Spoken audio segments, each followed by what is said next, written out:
Hello, everyone, and welcome back to Red Brick Recap. This is episode number 20, and I'm joined once again by my co-host, Ted Brennan. Ted, how are you doing today? And good. Episode 20, big episode.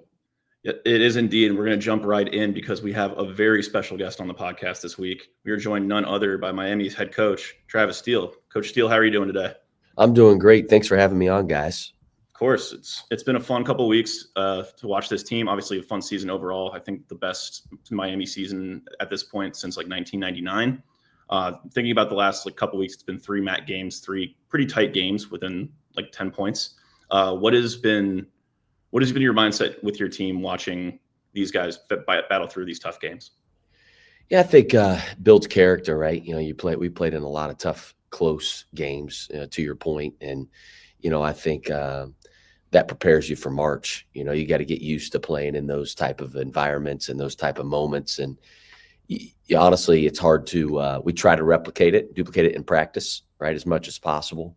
But to actually go through them, I think will really serve us well here moving into March here in the next month, because every game's hard in league. Everybody knows each other really well. Strengths and weaknesses. You know how each team's play. You know what to take away. There's great familiarity, and I've been proud that our guys have been able to close. I still want our guys to be able to put 40 minutes together. I don't think we've done that yet this year. We've shown really good moments and glimpses of how good we can be, but we got to have that possession toughness. That's what great teams have. We're still not quite there yet. And kind of focusing in on that Ohio game, obviously big environment. The crowd there was probably the loudest I've seen in my time in Miami.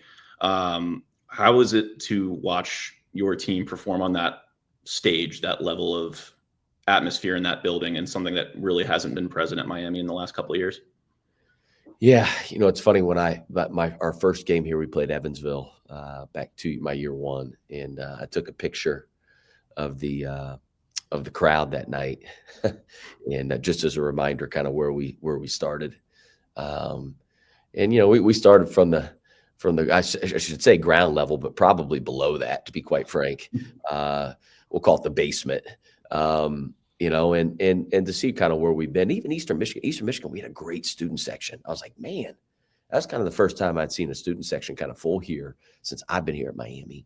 And it was the first game back with students on campus, and which we're super appreciative of. And then to see the crowd, obviously, against Ohio, and really appreciate what President Crawford and Renata Crawford do having won Miami. It's an awesome event, just for the community in general. But the students are the heartbeat to any athletic contest. They're the heartbeat, right? So I saw over there, I went over there, I shook a lot of students' hands and stuff afterwards to make sure that they know how much we appreciate it. I saw people with shirts off. I heard of people screaming and yelling, which was great. This is the first time I've heard that in Millet. And it was awesome, man. But our guys deserve it. I'll be honest. We got a great group of young men that represent Miami the right way. They play the right way. They play really hard. They work really hard. We got a good team. You said it earlier. I think this is the best start we've had in a long time. And it takes time to build it up. From a marketing standpoint, putting out a product that's worthwhile for students to come watch. It takes a while, but I do really think that things are trending in the right direction. I'm glad we were able to capitalize in that moment and get a win against our rival Ohio U in the Battle of the Bricks. Kind of moving on from that, in press conferences and in meetings, we've talked about it was always about year three. Year three was your focus. When you look back in your first 2 years, what was the vision that you had for this program, and in your mind's eye, obviously outside of competing for MAC titles and competing for the NCAA tournament, what other factors were part of your vision for this program in year three? Yeah, I think, just fitting our core values. I always say our core values are kind of our North Star on who we add to our program, and we're not going to budge. I could care less about talent. We'll find talented guys that fit and embrace what Miami is. Miami's an elite academic school. It's an awesome place. It's like Disney World. I always say it's hard to have a bad visit here when you come on this campus. But fitting our core values was the thing. I wanted to be the most connected team in the MAC from our staff to players, players to players, players to managers, just holistically within our program. The connectivity is very important. So you got to get guys that really fit. And, one of our core values is carry your brother and being a family truly on and off the court. And I think that carries over to on the court for us, the how we play both defensively and offensively. We're a team. And then I think secondly is finding guys that love to compete, right? Like love to compete, live for it, need it in their life. I don't care if we're driving. I don't care if we're playing softball. I don't care what we're doing. We're competing to win.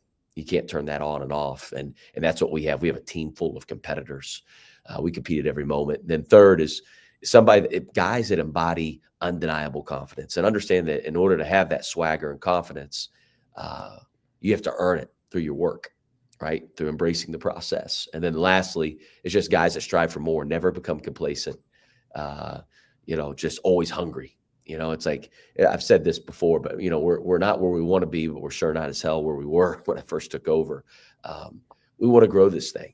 And from individual standpoint, from a team standpoint, program standpoint, guys that are in that constant pursuit of excellence, which is hard to find, So we really, obviously we brought in talented young men, but we've got in guys all that fit all four of those core values. And we have a staff that fits those four core values, so I knew exactly what I wanted it to look like and smell like right away when I got here. I just knew it would take a couple of years in order to get to that point. But sometimes to build it right, it takes a little bit of time. You want to build something that's going to be sustainable. I think that's the key rather than just having one good team. Yeah, Coach, you talked, you briefly brought up the fact that like you'll find talent anywhere. In last year, I think we saw it a little bit, and even in your first year when you brought in, Anderson Marabo from Cleveland State, when you bring in a guy like Bryce Boltman, who is at the D3, D2 level, and then Darwishi Hunter from NIU, and then this year you went out, you got some big names like Antoine Woolfolk, Cam Kraft, both from big Power 5 schools. But then you bring in somebody like Pete Suter, who's from Bellarmine, and a Sun team. Like, how have your transfers, complemented the roster that you've built through recruiting? Yeah, that's a great question. Number one, we always use high school as kind of our main source. I think being here at an academic school, we have to do that. Because anytime a guy transfers in, they're going to lose credits. It's hard. And this isn't an easy school. But we use the transfer portal to supplement what we were bringing in high school. Retention is key in this landscape, and we were able to retain all the young men that we played early last year as freshmen. They all came back, and now are sophomores. And then we kind of added to those guys, to your point, with the transfer portal. The biggest thing I could say with all four guys, Dan Lewers, Cam Kraft, Peter Suter, and Antoine Woolfolk, is we had great connections to them. You guys could go on Synergy right now and look up stats and be like, oh, man, this guy's a good player. I always say every losing team's got a leading scorer. You got to score. Somebody's got to score. Okay, so we don't recruit players. We recruit human beings, right? We recruit people. And so we really value, and I think you got to be super careful on who you bring into your program. We knew all four guys. Our people are very close around them. Their high school coach, their AAU coach, their trainers, I recruited obviously Cam to Xavier, so I had great familiarity with him. Antoine Woolfolk's high school coach played here at Miami, Chet Mason, very close with Chet. And so it's like, I think, we look for, obviously talent is a part of the equation. I'm not going to say it's not, but it's not the equation, right? Like we go through our checkbox of saying, okay, well, we want everything here and we're not going to settle. We shouldn't have to settle. So we're going to be very, very picky and choosy on who we bring in. And we've hit on all four guys. Listen, they've all had a huge impact on our program this year, but also moving forward because they're continuing to build on the culture that we have. Coach, obviously we talked a little about the transfer portal there, but can you elaborate a little bit more on what you look for in high school guys outside of like the talent level? Like what kind of intangibles or mental aspects are you hoping to bring in from guys at the high school level? Yeah, I think so. We go core values are number one. Number two, I think, all four of those you got to fit. And then number two, can they handle the academic load here at Miami? Right? Let's call spade a spade. So that cuts out a lot of it just weeds out a lot of people, which is kind of nice. I've never been at a school like this. So it's like, It just you get their transcript and you'll see like it's either sink or swim here. So as somebody that values education, I think that's big here. And then I'm not again. We want high character guys. That doesn't mean that they're not going to make mistakes. Shoot, I was 18 to 22-year-old at one point as well, and I know what I did then. And people probably like, man, wow, that guy's doing this now. So the guys make mistakes, but I want good people, really good people. And then for basketball specific, we look for guys that I love versatility. You think of a guy like an Ian Elmer. He can guard 1 through 5. He can do a lot of he rebounds. He can shoot. He can do a lot of things. Man, those guys are hard to take off the floor. You mentioned Bryce Boltman, earlier. Darwishi Hunter, Pete Suter. He's like a Swiss Army knife. I love versatility. I love guys that are tough as hell, that compete, that got a chip on their shoulder, that live for that moment. You think of a guy like Ipsaro. You think all of our guys. Honestly, Ipsaro, he's a little prick. In a good way. So those guys they just lay it all out there, man. If you want to if you want to be a hard playing team, go find guys that play hard, right? Our guys play hard. And then also I would say shooting is at a premium in college basketball. Just the game analytically, if you can't shoot, it's hard to win. And just from a numbers standpoint. So I would love to have as many guys out there that can shoot the ball as possible. You'll see a guy like Reese Potter, who's 7 foot tall, right? Like he shoots the heck out of the ball. He can really stretch it at the 5. Those guys are so valuable in today's game.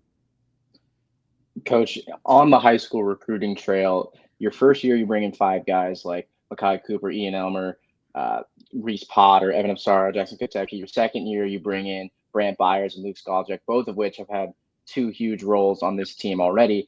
And then next year, you're bringing in guys like Justin Kirby, former podcast guest Trey Perry. We had him on a couple weeks back.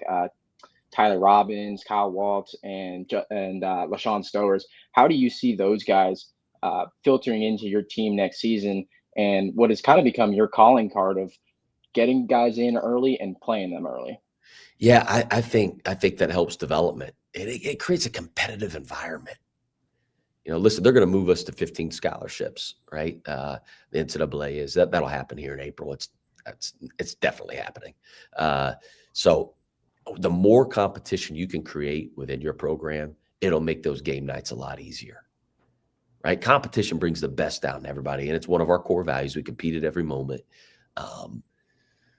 Just depth of talent, man. I think the strength of our team this year is, man, we play 9, and like I always say, like we have more than 5 starters.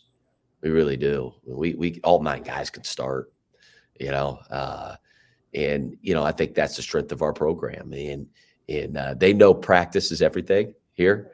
And man, I live for practice. Those 2 hours when we're out there on the floor, there's nothing better. You forget about everything else. It's just like ball, compete, get better, push each other, excitement, joy. But we have a lot of fun though too now doing it. Like it's not. We have fun. I want guys that embrace that process, man. And all 5 of those guys do that we're bringing in. They're super talented guys that fit Miami, that fit our program, that'll continue to build on what we've been building. Coach, I want to go back to something you said a second ago about analytics. It's kind of a hot topic in all of sport right now, is kind of that fine line between relying on the numbers and like relying on your own intuition and the eye test. Where do you fall on that spectrum of like relying on analytics and also trusting your intuition and being around the game for as long as you have? Yeah, it's funny. You got to find a happy medium. You can make numbers tell you whatever you want. You really can. There's so many. I mean, but I think you got to pick which numbers are important to you, right? And then because like I said, you can become paralyzed by the numbers. So we do go with our gut. There's no doubt. Now, what I always do after every game, I always go back. And so I'll say, okay, well, did the analytical numbers match my eye? If they didn't, I'll admit that I'm wrong. Like, listen, I had no problem in saying, well, you know what, maybe I screwed that up, or why did I think that? You start kind of digging a little bit deeper right into it. But yeah, we use analytical data, obviously, for scouting, for our own team. You talk shot selection, you talk what type of shots you want to give up, different things like that, right? We talk with our guys about that. But I also want them to play free. There's that fine line, man. There really is. Like, I don't want our guys to think out there. You know, if you hesitate, you're done. You know, the game is about using your instincts as well as a player, rather than just thinking, hey, well, this is the shot exactly that coach said he wants. You know, it's like, don't be a robot, be a player. But we do use them to guide some of our decisions. There's no doubt about it. And if you don't, I think you're probably a little too archaic, especially today, because it is just, it's a numbers game, you know, to an extent. You know, I know a lot of people don't like the NBA right now because they're jacking up so many threes. It's you know, but from an analytical perspective and the way that it's called, refereed and officiated, it's probably that. And those guys are elite shot makers. It makes sense, right? You know, college is a little different than the NBA. You know, the players are different. So what works in the NBA and what works at the collegiate level may be a little bit different, both offensive scheme and defensive scheme, just because the level of players are different. Coach, one of my favorite things about your press conferences is that you're always so quick to compliment your assistant coaches. That's something that, you know, is kind of goes by the wayside. But you have an incredible coaching staff, and every time you get the chance, you say like, "Oh, this guy's gonna be a great head coach. This guy's gonna be a great head coach." I mean, we see that other coaches are listening because Missouri was able to pluck Rob Summers from from the Yep. team, but you guys haven't missed a beat with Coach Smith, Coach Holmes. I mean, all the way down, all the way down that roster. So how do your coaches complement your coaching style and then help your team, push them to where you want to be? Yeah, I'm blessed. Listen, I got they make me look good, which is hard to do. I think you learn through every experience that you have in life, right? I think the most important thing you can do when you become your own boss or your own CEO of a business, or you're doing a startup, or you're a head coach or whatever, because essentially I'm the CEO of the program, is hiring is the most important thing that you can do. There's nothing more important. And, you learn from every experiences that you have. And what I did was I used our core values. I said, listen, I'm going to go all in on those. I want guys that fit that. I want smart guys that fit our core values. And, I was lucky enough to have Rob Summers. You mentioned Rob. Rob did a great job here for 2 years. And he's a big reason why we're having the success that we're having right now. Just as Darwishi and Bryce Boltman and Anderson Maramba, all those guys are. And Ryan Mabry, all those guys play a huge hand in where we are right now. But Rob did a great job, man. He's just a great human being, fun to be around, smart, worked hard, professional, can connect with people. I want coaches, man. Like, sometimes coaches will go out and people will tell you, oh, you got to go find a guy that's going to bring players or bring a player. It's like, man, that's so short-sighted. It really is. It's like, who can impact your players on a day-to-day basis? Like Jonathan Holmes, I've said it. I think he should be a head coach right now. He could have been a head coach 5-6 years ago, quite honestly. And I'm fortunate to have him here. He does a great job. He can recruit, he can coach, he can scout, he can do everything, develop. He's a great person. Christian Smith, same thing. Carl Richburg, same thing. Elijah Pennington's young, but he's going to be absolutely terrific. Landon Hoover does a great job, man. It's Chris Elmore, who's our trader, right? He's the best trader I've ever been around. He's phenomenal. He doesn't get a ton of credit, but he doesn't ask for it, but he's awesome. James Carsey, our strength coach. Like, we have so many people. It takes a village to get this place to where it goes. And I just got extended my contract extension, and I told the guys this. I told our staff this. It's a reflection of them. It is. It's not a reflection of me. It's a reflection of them, that we have the right people on the bus heading in the right direction. Coach, one more question. I know we're coming up on your time here, so I got one more question for you. Tomorrow, a huge game against Troy. Obviously, they've been very successful in their conference season, 8-4, 15-8 overall. What are you expecting to see out of them tomorrow, and how do you expect your team to respond? Obviously, without giving away too much of your game plan before tip-off. No, it's a great question. Listen, Scott Cross, good friend of mine, he does a great job down there. They've been a consistent winner at Troy.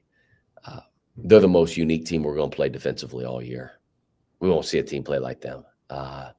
Their aggressiveness, their denying, They foul a lot. If the officials are listening, I hope they hear me. Don't make it even tomorrow just because, I mean, they foul every possession, literally. They are uber aggressive, and they're going to try to take you out of your offense and try to out-athlete you and out-tough you. It's a unique. Nobody else plays. Again, I'm not even just saying MAC. I'm saying non-conference. We haven't seen anybody like these dudes. So it's a hard prep. They play every defense imaginable as well. 2-3, 3-2, 1-2-2 press, 2-2-1. We haven't. I mean, I don't know how he does it. They do a great job, man. They're going to try to turn us over and take us out of our offense. That's going to be their whole game plan. And then I think at the other end, they're going to try to offensive rebounds. What they do, they're 7th in the country in offensive glass, and they're going to get on the glass. That's their best offense, is their second shot. So it'll be a hard game. It'll be a very competitive game. I'm looking forward to it because this MAC Sunbelt Challenge, which is an awesome deal, is they kind of look at the numbers and they say, okay, well, who are kind of the top teams in the MAC? Who are the couple of top teams in the Sunbelt? We'll match you up kind of with similar numbers. And so for us to be able to get Troy, man, it's an honor for us that we're in this position, right? Like our numbers have gotten dramatically better here in year 3 than they were in year 1, year 2. I guess we've only been doing this 2 years. So again, we're honored to be able to play Troy. So it should be a heck of a game. Well, Coach, thank you so much for taking the time to come on the show today. Any last words for Miami fans before tomorrow's game? Yeah, need everybody in the stands. We can make it just like the Ohio game every game. We really can. Duke, everybody sees what Duke is, Cameron Indoor now, but was it that way 25 years ago? No. It's been built up over time, and it takes time, and it takes effort. But the students are the heartbeat of Millette and any sporting event here at Miami. We want to give memories to you guys that you can have for the rest of your lives. And we want to play into March, and we want to be that team you have to fill out on your brackets, so that you have that attachment back to your alma mater. And in order to do that, we need everybody. Like I've said, it takes a village to pull this thing in the right direction. We are heading in the right direction, but let's make it that way every single night and make memories for everybody. Awesome, Coach. Well, good luck tomorrow. Thank you so much for taking the time to come talk to us today. Absolutely. Thanks for having me on. Of course. Thank you so much.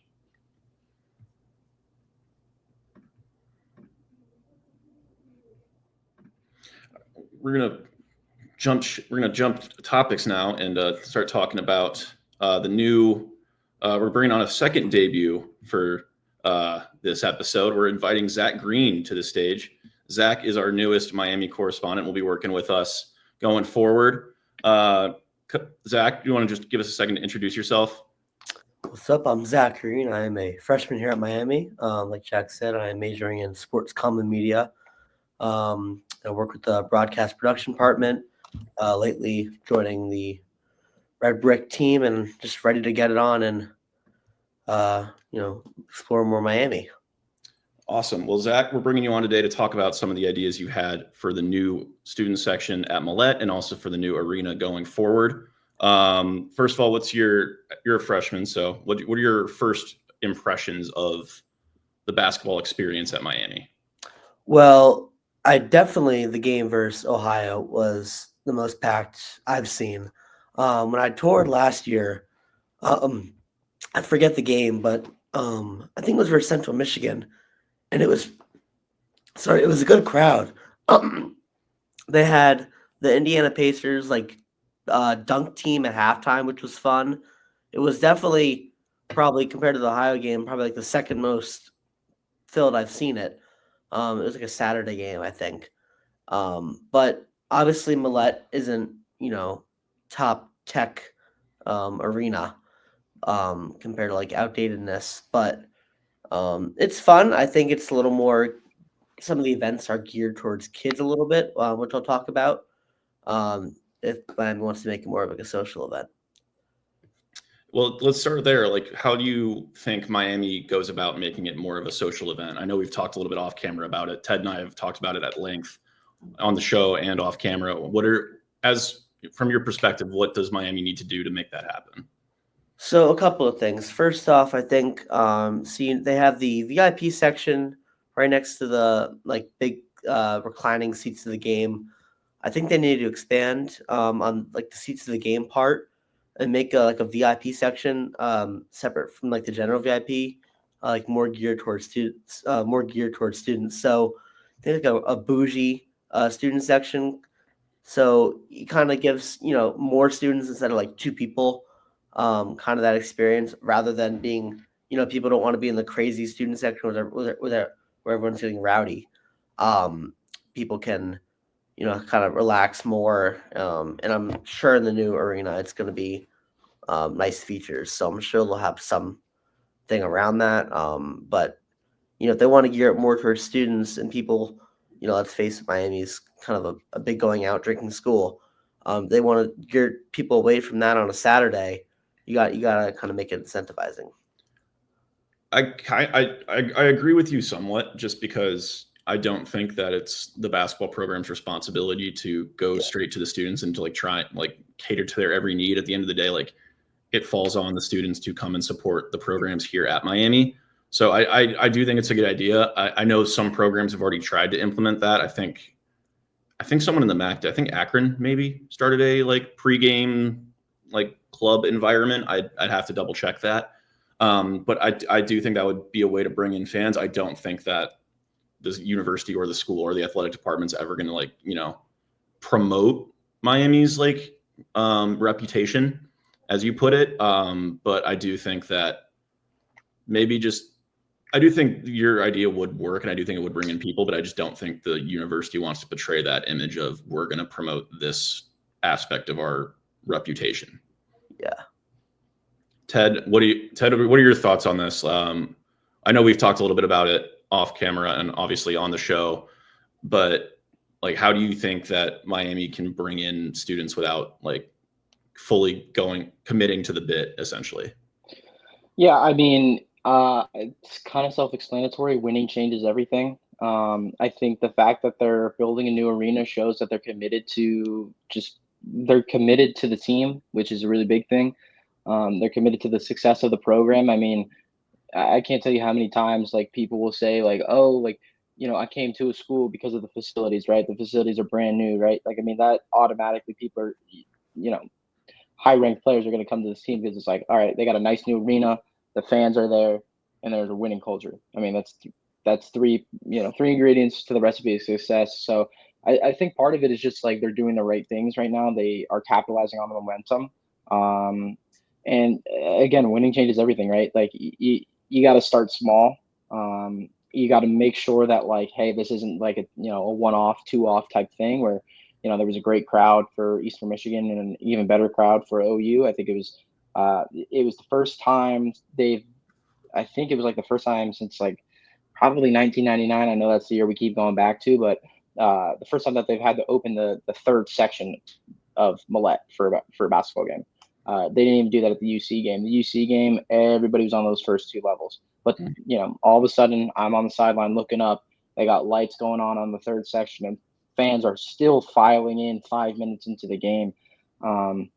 So, yeah, I mean, I agree that stuff definitely needs, it needs to be more student catered. But I think that's what you see with this new like time before tip off. I don't know what they're calling it, but it's like they're doing $3 drinks, $2 hot dogs. I mean, I don't know why they don't do that always. Like, I don't know why the prices are raised, but I mean, they're doing what they can right now. They're kind of working with what they got, and I'm sure that it's kind of like we want to, as much as like the school's like, oh, the success is great, they want to make sure that it's replicated next year, the year after that, and so on and so forth. Yeah. I know we've also talked a little bit about like the reward system of this, like this rewarding students who come to games, rewarding students who have like attendance or grades or et cetera. But I think Ted's absolutely right, where if you build this winning culture, fans will come. I think we saw that with Miami hockey. Like when Miami hockey was good, you couldn't get a seat at Goggin. Like my freshman year, my first 2 years at Miami, you could not get a seat at Goggin unless you were 45 minutes early. It was impossible. And that was because of the reputation that Miami hockey had as a national competitor. Obviously, Miami basketball hasn't had that reputation, but you look at it this season, they're 17-5. and are looking at possibly a MAC tournament berth or a MAC tournament championship and possibly an NCAA tournament berth. Obviously, way down the line, that's a lot needs to happen before we can start having those conversations. But I think, especially for the younger classes, like the Ohio game is probably a lot of people's first impression of a Miami basketball game. So if that is the impression they took away, then they're more inclined to go back and watch it again. That's the same thing that happened in the fall semester with Cincinnati. For a lot of freshmen, for a lot of sophomores, that was their first time going to a Miami sporting event. So if that is the mental image you conjure when you decide if you're going to go to a game or not, I think it makes it more likely for you to go to a game. And obviously that happens more often when you're winning. I'll be very interested to see what the environment is like tomorrow against Troy. 1 o'clock tip off. It's prime time for students.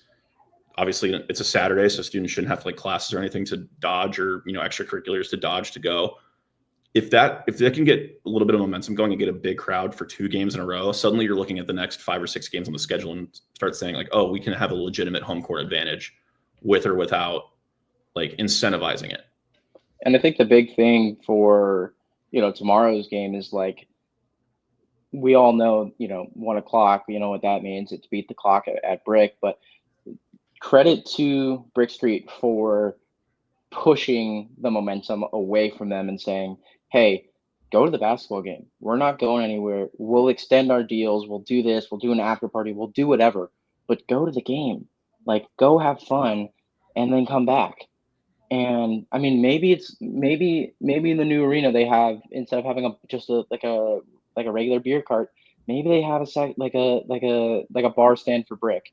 And at 1 o'clock tip offs, they do a little, they do a tip off there. But I mean, again, it's making sure that the Oxford community knows what's going on and making sure that the Oxford community is behind it. Because look, I mean, when the students don't show up, you know who shows up? It's the people of Oxford. And the people of Oxford, they are the ones who deserve this more than anybody, really. Like, they have had to sit through, as we just heard from Coach Steele, like 30 people at the Evansville game. All of those people, I'd say about 95% of those people were, people from Oxford. So, yeah, I think I was at that Evansville game too, and he wasn't kidding in the press conference where he said you could hear a pin drop. Like it was quiet. So to see how far they've come in such a short amount of time has been excellent. I think Coach Steele said it best, where students are the lifeblood, but I think you can't discount the impact the community has as well.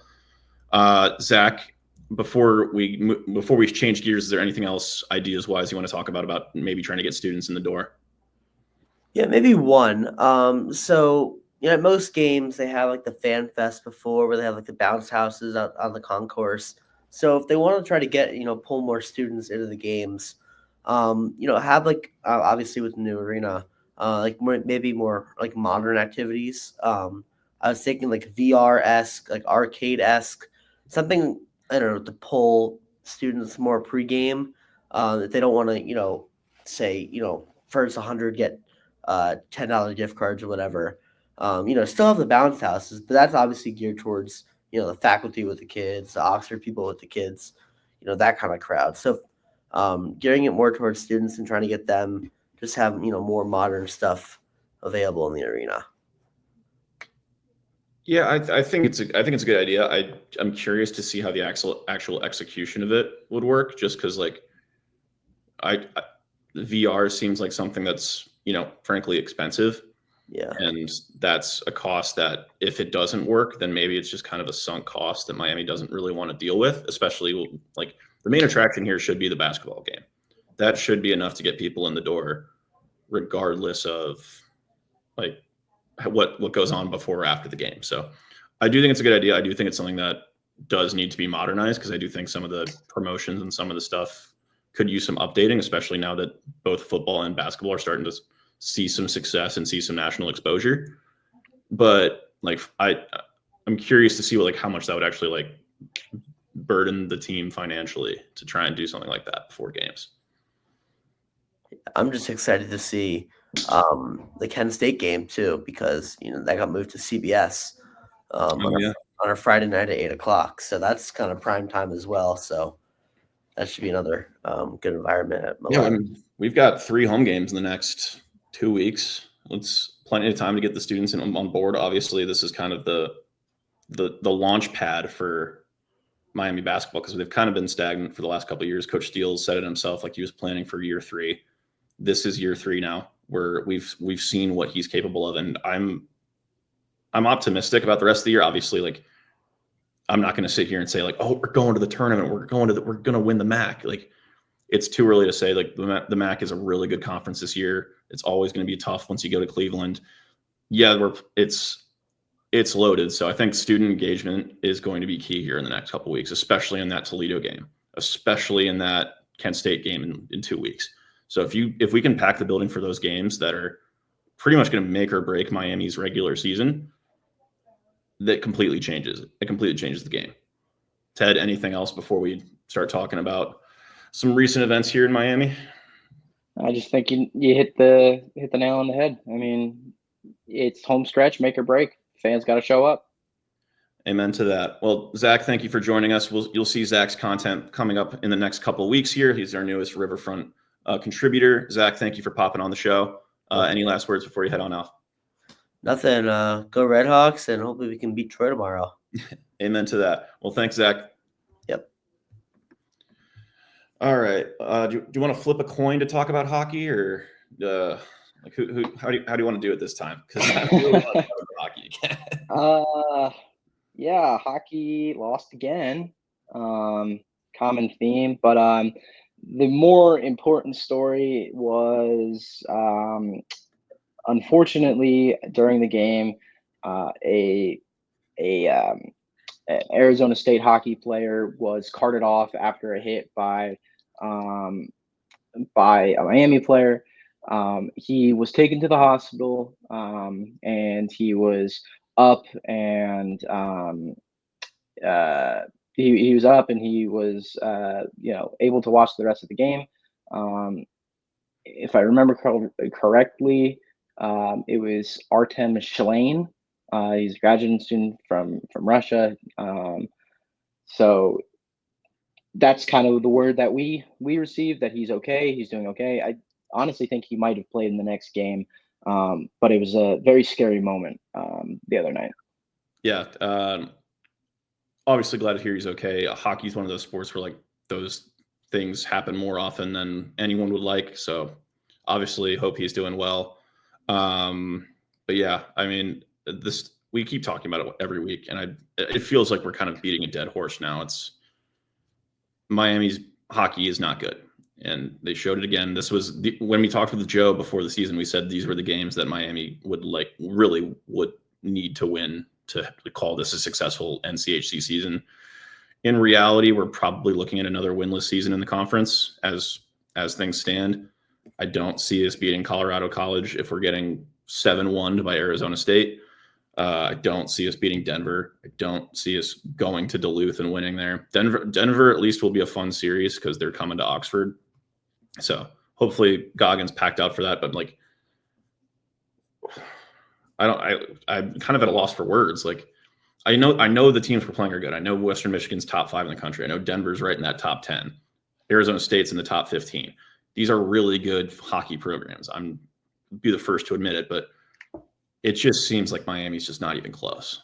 And it's disappointing we never expected Miami to, jump back in and be a 10-15 win program again, but to go 16 games in the conference without winning. I don't think they've won a game since like November. October. Yeah. Okay. Even better. October. It's really demoralizing. Yeah. I know I've seen a lot of people online saying, why don't we just drop conferences, go back to the CCHA? That's where they had a lot of success beforehand. But what I don't think people realize, and we'll move on from hockey after this, just there's too much other things going on to kind of dampen the mood with hockey. But it doesn't make sense financially. One, we'd lose a lot of money. We'd lose a lot of prospects. Second, and third, it's kind of like being the Vandy of the SEC. Like we're in the top conference. We're there for a reason. And yeah, like are we far away from the top? Absolutely. But look at Vanderbilt. They had a great season in the SEC. Well, great for their standards. Like, they were back, and it's going to take a while to get back. And we got a new coach. We got new prospects. Like, that's things to be excited about. But that's our hockey rant. I'm putting an end to it. We're not going to talk about hockey for the rest of the season. Yeah, They will do whatever. we might be out on Miami hockey for this season, but we'll see. Hey, they could surprise us. Who knows? So we'll keep an eye on it. But for now, it's just kind of the weekly 2-minute hockey's bad. It's a disappointment story that we're kind of like, okay, have to do it, but whatever.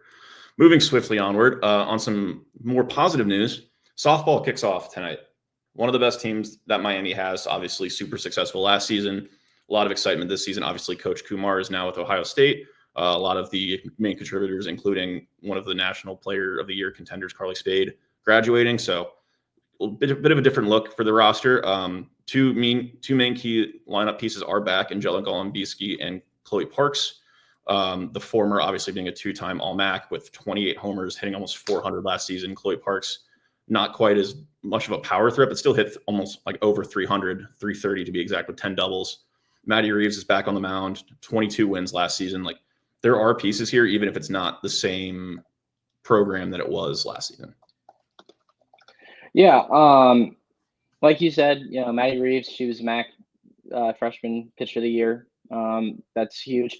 Freshman player of the year was Sammy Bewick. I'm gonna look her up real quick just to make sure. Oh, okay. She transferred to Ohio State. Never mind. I'm gonna shut up about Sammy. But anyways, Maddie Reeves is back. That's huge. She should be like so much better this year. Another year under her belt. Like we talked about, Jenna. I mean, she was ranked in the top 25. That's the second straight year that we've had Miami softball player ranked in the top 25 to start the year. It's going to be really interesting to see what Mandy Gardner-Colgate can do with this team. This is her first year with Miami, all new coaching staff. And I mean, she spent the last 2 seasons as the pitching coach and the recruiting coordinator with Iowa.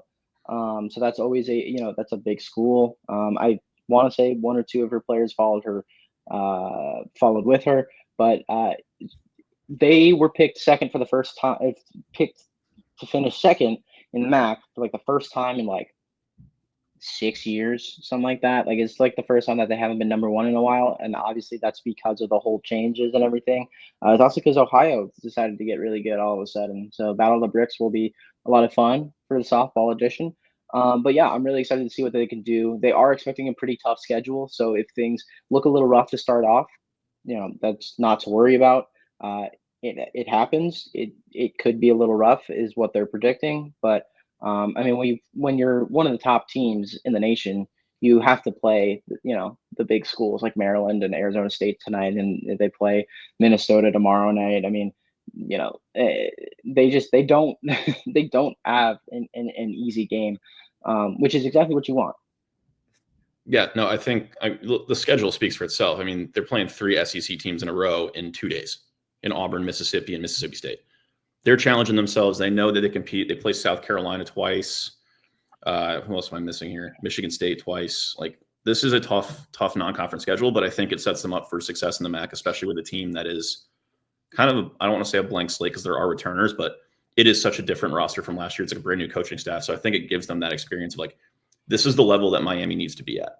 Yeah. And this is the competition that we should be playing, so that when you get to MAC play, you kind of have this experience on your belts. Like, we know we can compete on the same field as these teams. 100%. Well, let's move on and talk about some games that have already occurred. And we'll start with probably the biggest Miami event basketball-wise that we've seen in the last 3 years, which was the OU doubleheader, with the Miami Redhawks going 2-0 between the women's basketball team and the men's basketball team. We'll start with the first game of the day. Dominant is all I'm going to say. They won by 38. It's the largest margin of victory in series history. Gonzalez led the show again. I think it was 23 this time. Dominant again. Chandler, 17 points on 50% shooting. Really good. Really, obviously, kind of under the radar season from her. Kind of being the third option behind Gonzalez and Treader at times. Averaging 10, 2, and 2 is the kind of the third option.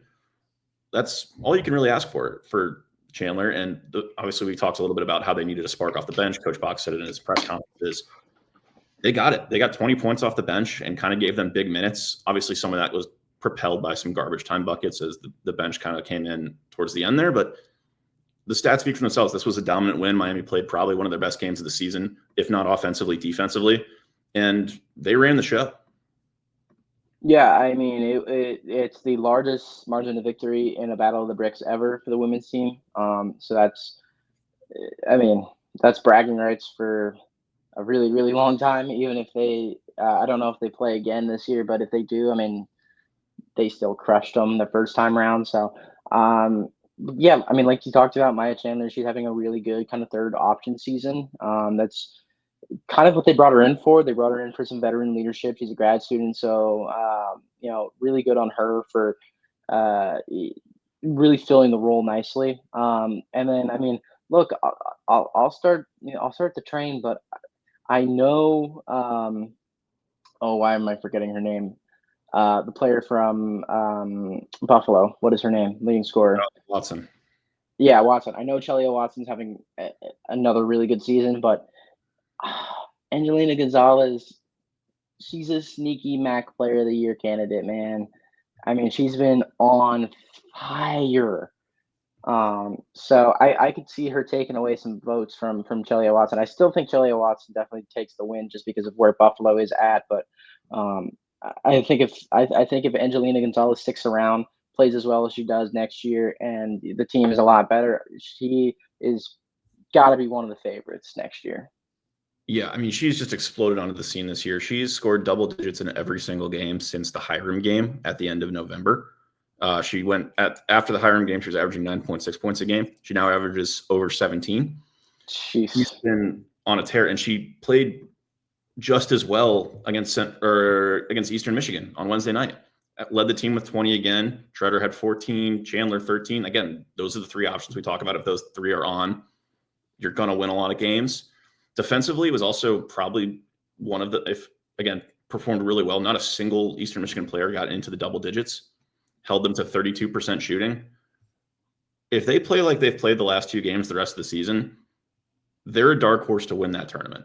Obviously, that is a tough ask. It's, new roster, a lot of inexperienced faces, but on paper, winning games like this against obviously Ohio and Eastern Michigan aren't the toughest competition in the world. They're not at the top of the conference like the Buffaloes of the world are, but you can only beat who's in front of you. And if you're beating teams this convincingly, it gives me a lot of confidence going into the latter stages of this season. It's all about who gets hot, man. It's all about who gets hot. Well, speaking of who gets hot, before we jump ship and talk a little baseball, we'll talk about one of the hottest teams in the conference right now in the Miami Redhawks men's basketball team on a 3-0 run. Started with the OU game, started with the Eastern Michigan game, right? Yeah, because Eastern was Tuesday. We talked about that last week, but we'll start with the Ohio game. Little tighter than we would have liked it to be, but I mean, we talked about it with Steele. The experience, the atmosphere in that building was just unbelievable. It was as good of an atmosphere as I've ever seen in mid-major college basketball. Obviously biased. I'll throw my hands up and say it, but that was amazing to be part of. And to have that game end in the way it did in front of that crowd, I think brought an energy to that program that we haven't seen in a long time. Yeah, I mean, I texted both my parents after the game, and I was like, this is a memory that is going to last like a lifetime. Like, I'm going to be telling my kids like about that game. And I don't care if it's a meaningless regular season game. Like, that was one of the greatest things I've ever seen. And again, I'm biased, but like, my grandfather, he went here in the 50s, and he was saying, how, or maybe the 60s. I honestly can't remember. Or no, it was definitely the 50s. What am I talking about? But he's talking about how Wayne Embry, right, and how everybody used to pack whatever stadium they were at to watch Wayne Embry play, and just being able to like kind of feel that experience of saying this was packed. And I mean, again, I talked about it. They opened the third row for the first time like ever. Yeah. It was huge. It was huge. And then obviously like having all the alumni there was also really a really fun thing. You got to see some guys that like, have big Miami moments. Michael Bramos, for one, he had that big three in the MAC tournament in the 2000s. Obviously, Wally Zerbiak was there. Got to take a little flick with him. That was cool. And then Dolores Coles, the wife of the late Charlie Coles. It was just Coach Cole's birthday the other day, so happy belated birthday to Coach Coles. So it was just a lot of fun, man. It was just a lot of fun. Yeah, a lot of fun, and the team played really well. Suter and Kraft, we've talked about them with Coach. they're going to be two of the best players in the MAC this season.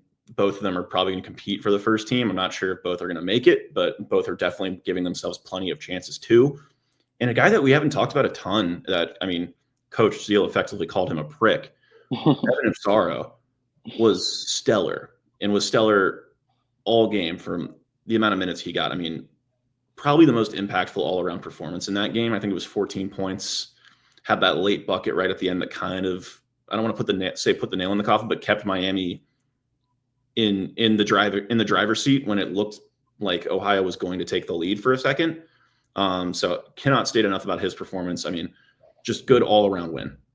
Yeah, good all-around win, and we got to watch Ohio fans get butthurt on Twitter and watch Coach Bowles say, "Oh, I expected the crowd to be larger." Well, congratulations, it was the largest crowd since 1999. So, long bus ride back to Athens. Anytime I can dunk on OU fans on Twitter, I'm gonna take that opportunity. It's just like, what do you expect? I can only do so much. You can't really stop me. I'm sorry. Yeah, I don't know what Coach Bowles was thinking by saying that. That was just giving Miami fans ammo. That's just bulletin board material. The fire. For an experienced coach, you'd expect more from him. So that's all I'm going to say on that. I've said all I can say. I was kind of a jerk on Twitter for a couple hours there, so I'm going to leave that be. But Ted, you want to talk a little bit about this Central Michigan game? I didn't have a chance to watch it. I got caught up in some other stuff and couldn't get a chance to watch it. So Ted very graciously took the reins for that game. Yeah, I mean the scoreboard that we were talking off camera. It was dicey there for a second, but yeah. Do I have to talk about this game because it was so gross to watch. From the opening tip, everybody just felt lethargic and heavy, and you saw it from the opening tip. Central Michigan started this game 1 of 4 from the free throw line and was 0 for like whatever for a really long time. After the 6-minute mark, it was 7-1. I was live tweeting for the men's Twitter account. I had to put out a tweet when it was 5-1 for the first media timeout, and I literally had to say, "Yes, you read the score correct," because I mean it was bad. It was just a really like ugly game. CMU didn't hit their first field goal until the 13:29 mark, which tells you everything you need to know about this game. It was really funny. If you read my recap, I kind of dunked on the commentators a little bit because they were talking and they introduced the game as like 2 MAC title contenders, and I sat there and I said, CMU is 10-11 in like overall this season. What are you talking about? Like, I mean, technically they're still technically contenders because they haven't been eliminated yet. I mean, they haven't been eliminated, but they're nowhere near the top 4 teams in this conference. And I mean that in the nicest way possible. But anyways, talking just briefly about this game, Damarian Bonds for CMU had 17 points. There were times where he literally just could not miss. He was pulling up from anywhere and he was getting to his spot, like hand in his face, everything. There was one, he did miss this one, but he pulled off like the ultimate heat check with like 2 minutes left in the game. And I swear I almost saw Tony Barbie like rip him off the court physically, like not even substitute him. Like he was so like, what are you doing? Like that is not the shot to take. But anyways, a couple just themes here. Foul trouble. Ant had 4. I mean, they were playing really thin. They had like Elmer at the 5 at one point because they didn't play Kentucky all that much, and Potter is obviously still dealing with a back injury. We'll see if he actually plays tomorrow. That'll be interesting to note. I don't think they should rush him back for a game against Troy. No offense, but that's just me. Cam Kraft only played 11 minutes in that game. He had 3 points.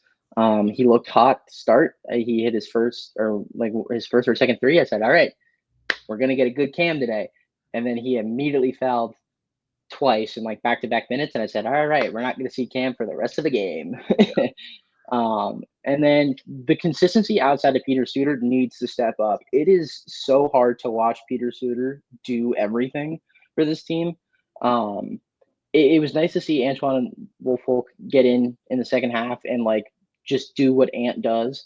But like legitimately, like there needs to be some sort of consistency. There needs to be some sort of flow.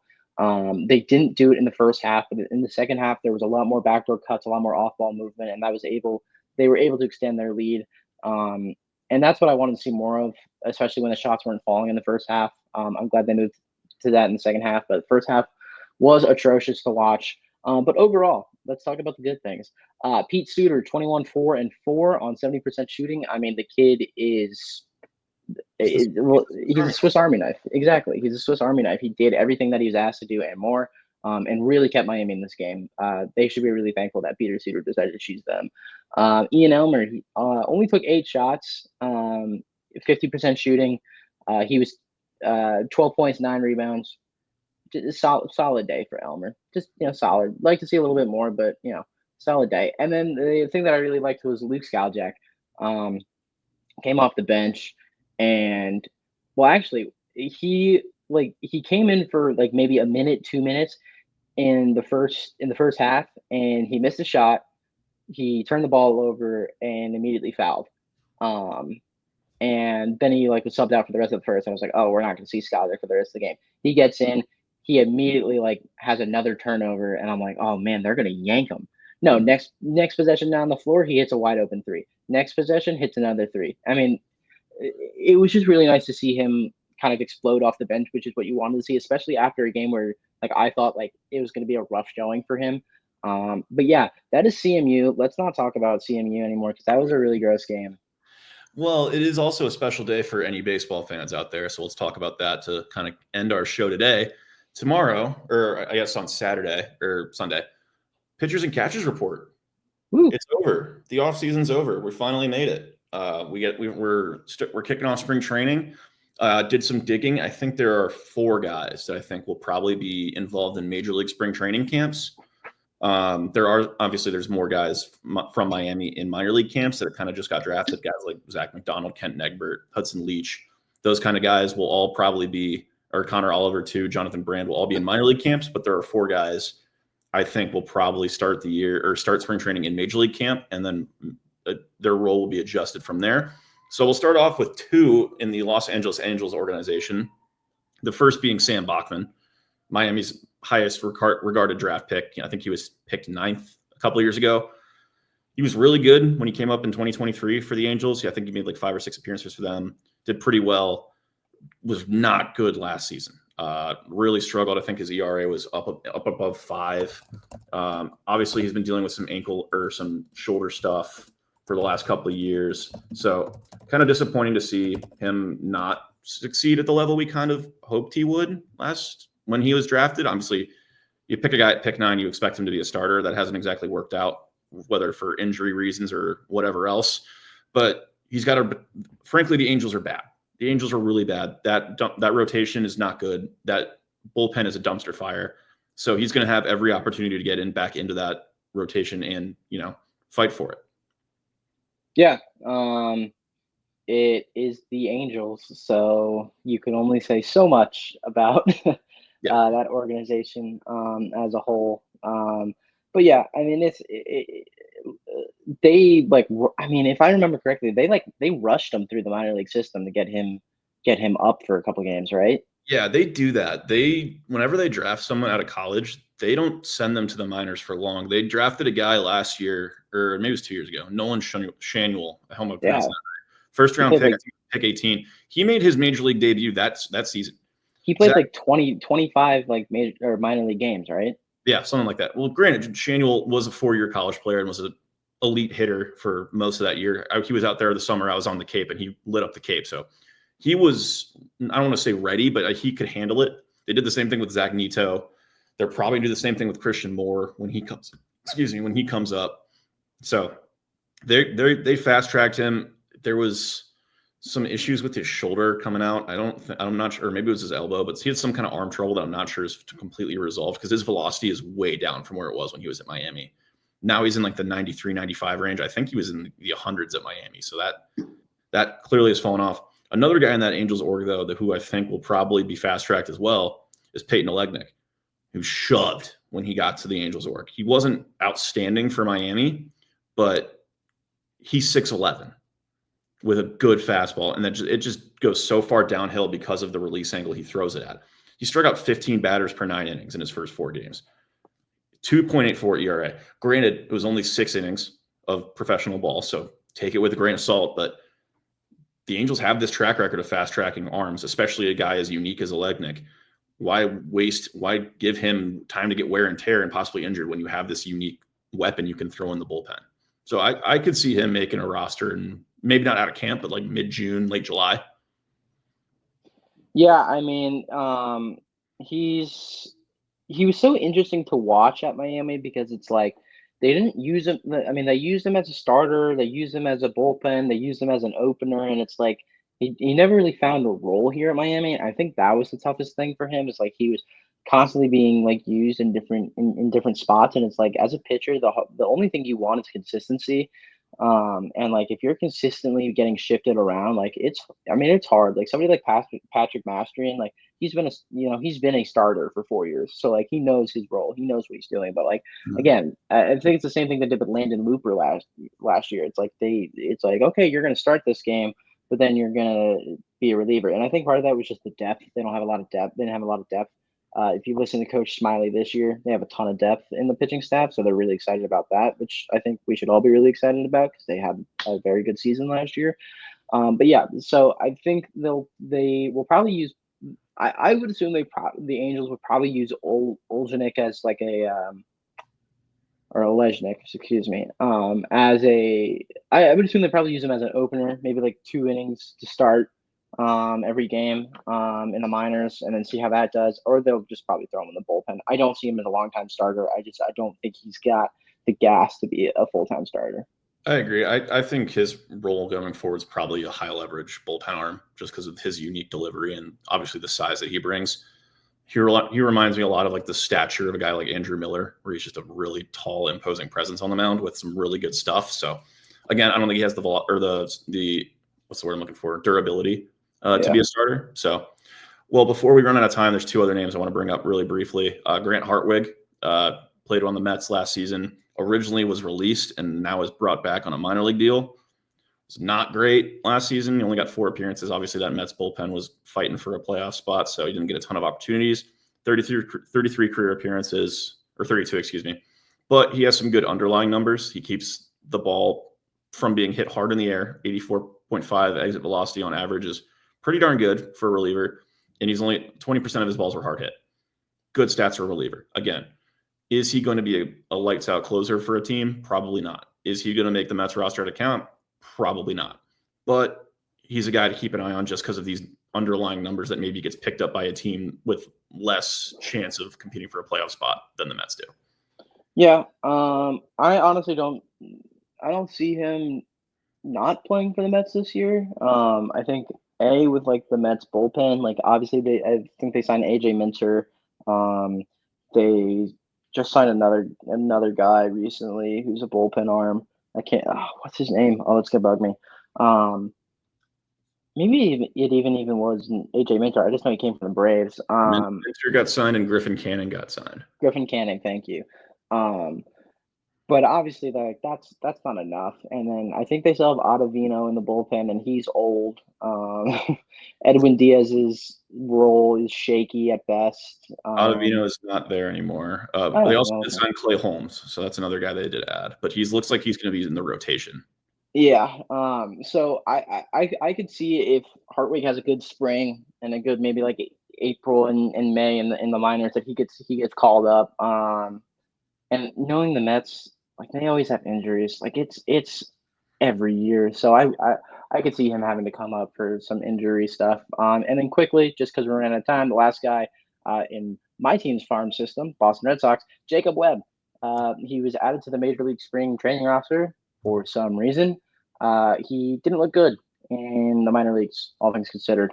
So, yeah, I don't really understand that move. I mean, granted, it was only 4 appearances, but he had an ERA of about 20 in AAA. So, not great. We'll see what happens. Again, all these guys have a chance to make the roster. Too early to say. I mean, once we get into games and start seeing how these guys perform, we'll have a better idea.